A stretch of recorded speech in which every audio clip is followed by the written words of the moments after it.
Claw Hunter follows in the footsteps of titles such as Uncharted, Tomb Raider, or The Dig.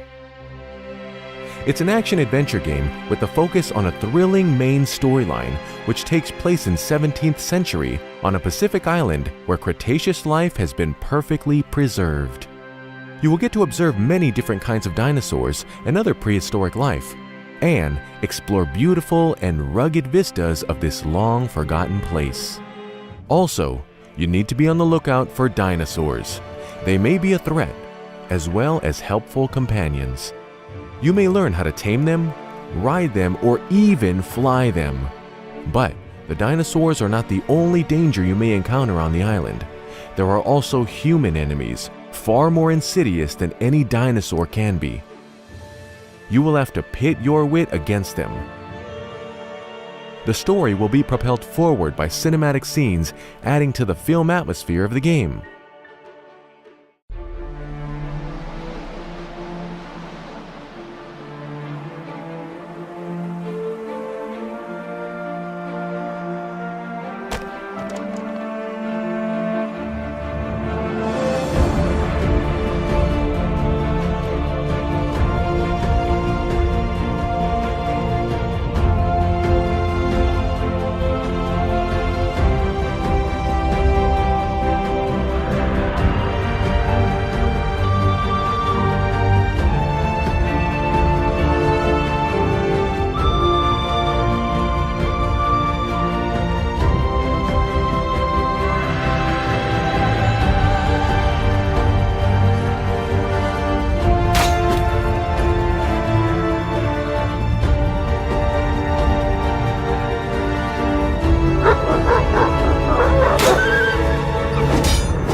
I'm the marketing director on Last Year. Last Year is an asymmetrical multiplayer horror game where one killer has to hunt down a group of teenagers. I'm playing as the Slasher, one of 3 playable killers that ships with the game. The game is set on Halloween night in 1996. We've been meticulously crafting a universe that draws you in and puts you in the center of your own 90s horror film. Survivors can actually fight back with weapons, so being the killer means you need to be smart and creative with how you attack your victims. One of the best ways to do this is with Predator mode. This lets the killer unspawn and turn invisible at any time. The killer can then move extremely fast, completely invisible to the other players, and use this to plan the perfect ambush or toy with the survivors. To spawn in or out, the killer has to be out of sight, or use the environment as a spawn point. There's a couple of survivors now. It looks like Chad and Troy. They might actually have weapons already, so it could be risky to try and attack 2 people head on. What I'll do is unspawn and look before I plan my attack. First, I'll place a trap here. Last Year is filled with different environmental spots, like this trapdoor, that the killer can use to separate survivors from one another. Now I'm going to actually use that skylight up there as my spawn point. Now that I've trapped him, I'm going to go in for the kill.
The combat skill can be effectively used against other players, NPCs, and it can be used against animals too. Although we do not recommend you attack bigger and more dangerous animals unless, of course, you're sure that you can beat them or outrun them.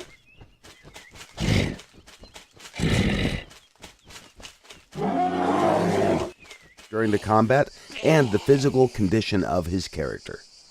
Now that you know the basics, let's take a look at how the combat system works in other modern survival games. For this, we created a simulation of the type of unarmed combat that you can find in practically every survival game available on Steam. From what you can see here, the character is constrained at the hip, but you can tilt their upper body and throw random punches toward your opponent. The camera is locked behind the character, it doesn't provide the player with a good overview of the situation. Or if he's more skillful, then he can step in, close the distance, and use a more powerful punch. Combos are special attack combinations that inflict more damage than a normal punch or kick, but they also drain stamina at a faster rate. The best way to use a combo is against a dodge or a block, and if you perform the combo successfully, you'll increase the chance for a knockout. Along with the skill level, the character's attributes will also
and humans have almost eradicated your kind entirely.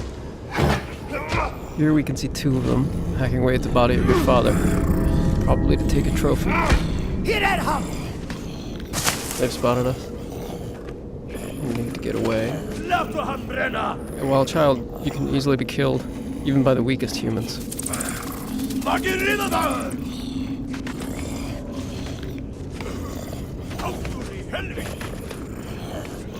We're trapped on this bridge. Maybe there's an escape route.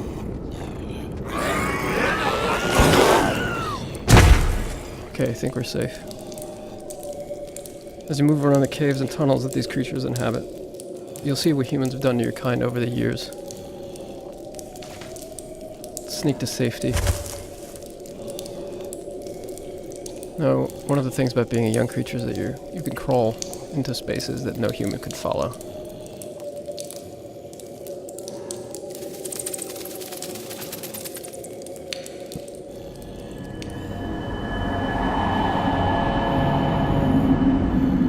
Now this huge cave, with the mysterious tree, is one of the last few places of refuge in the world for creatures like you.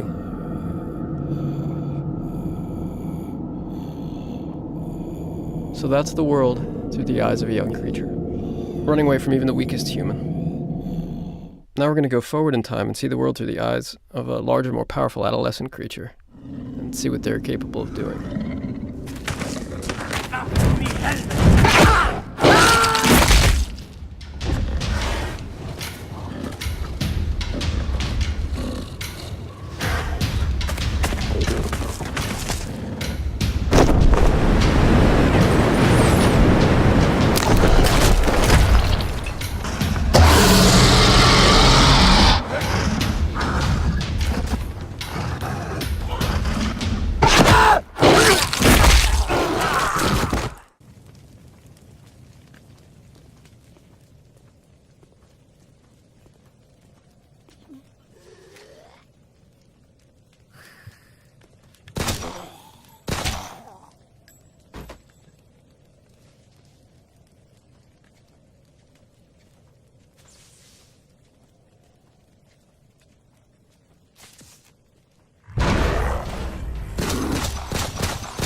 Each creature in the world of wild has special skills and abilities that will help you survive in this harsh environment.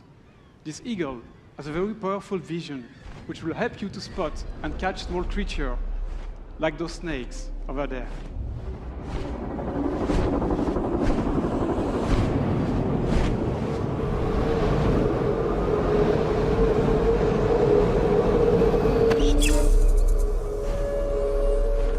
Each type of environment provides specific resources and animals that will evolve depending.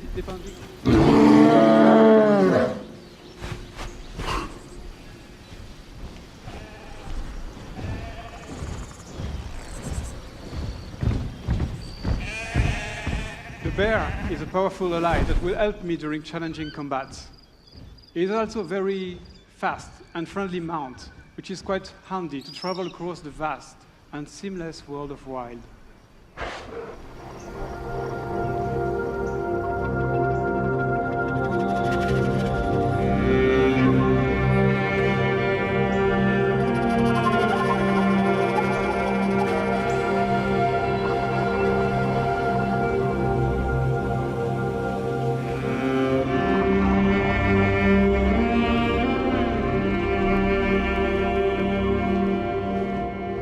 We finally reached the sacred location, where I will be able to summon the snake divinity in order to save the poison member of my group.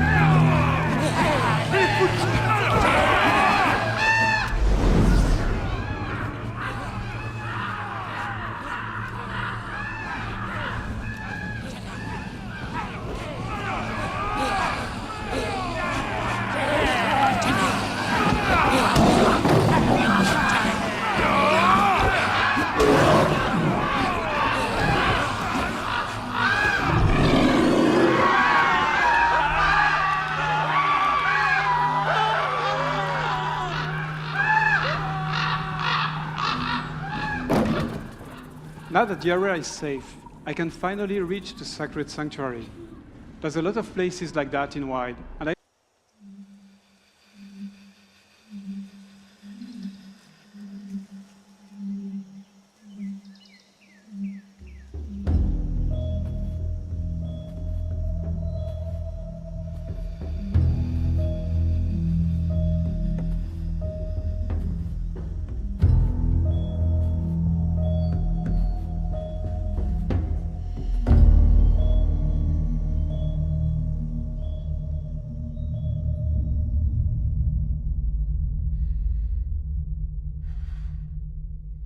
on this earth forevermore. Said I walk beside the still waters and they restore my soul. But I can't walk on the path of the right because I'm wrong. No, I can't walk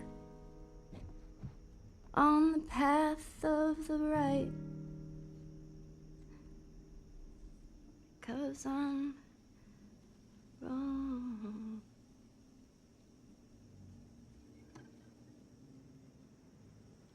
What are you doing, kiddo? You really gonna go through with this?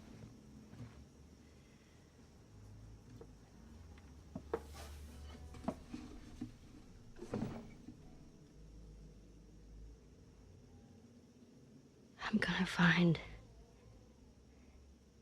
and I'm gonna kill every last one of them.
твою, а ну иди сюда, говно!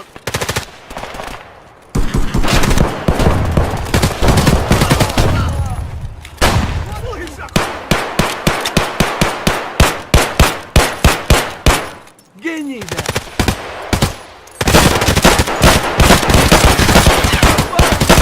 Опы! Слышь, охуеть, вообще круто! Я, блядь, буду после Пацаны, я заряжаю! Ад, ты что?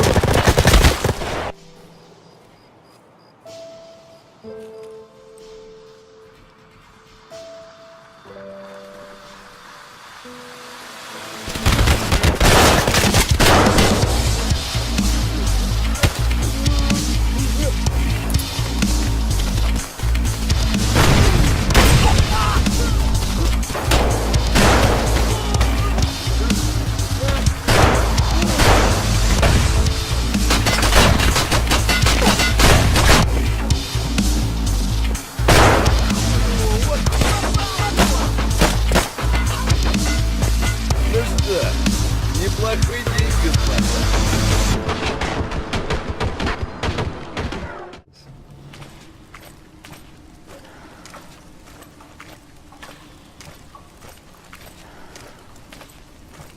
And one of these has been to rely on 3D spatial sound.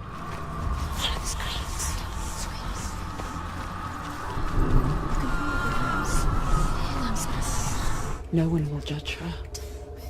No one will ever know. Oh, she heard us. In a similar way, when you play the game, you experience the world through Senua's mind's eye. Senua knows that there is no going back to how things were. Functions, it may be that we can begin to understand what happens in the context of psychosis because somebody constructs a world. She's finally arrived in the land of mist and fog. A place the Northmen call hell. You to Gallerbrew, the bridge that separates the living from the dead. The roots of the tree of death will take you to new lands where you will face the trials. Look around and you'll see them. The drowned, the sick. Here they lie, rotting in the fields and rivers of hell.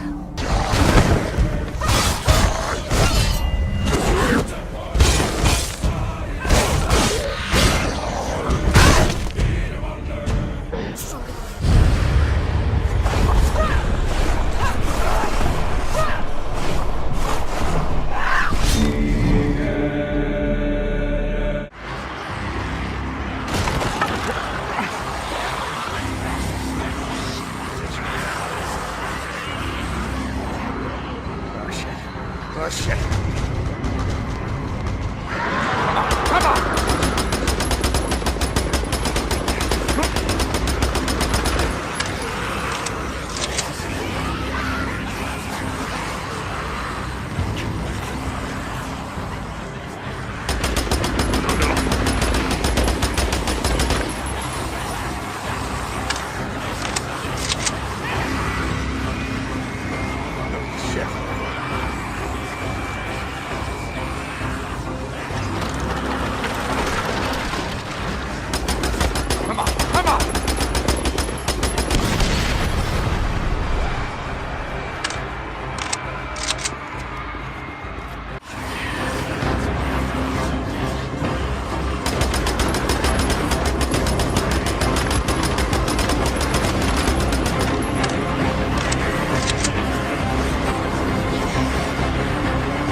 And only do the things you do. So it's the way you play the game that shapes your enemy.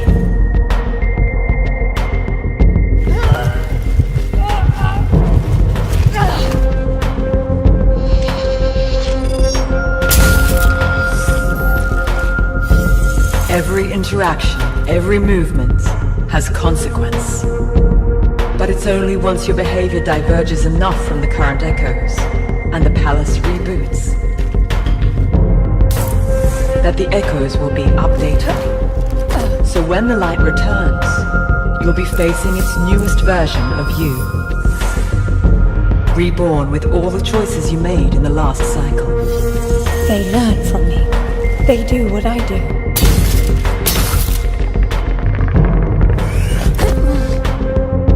The palace watches everything you do in the light. But in the darkness, as it reboots, it is blind. And you are free to act without consequence.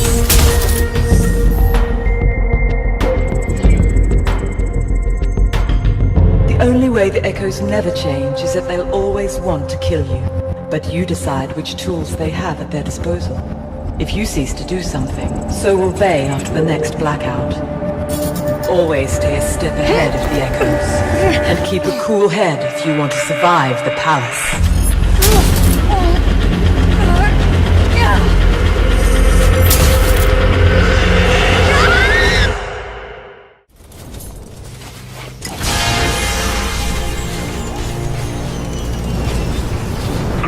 Now build defenses around the power collector, because enemies will attack it when you activate it.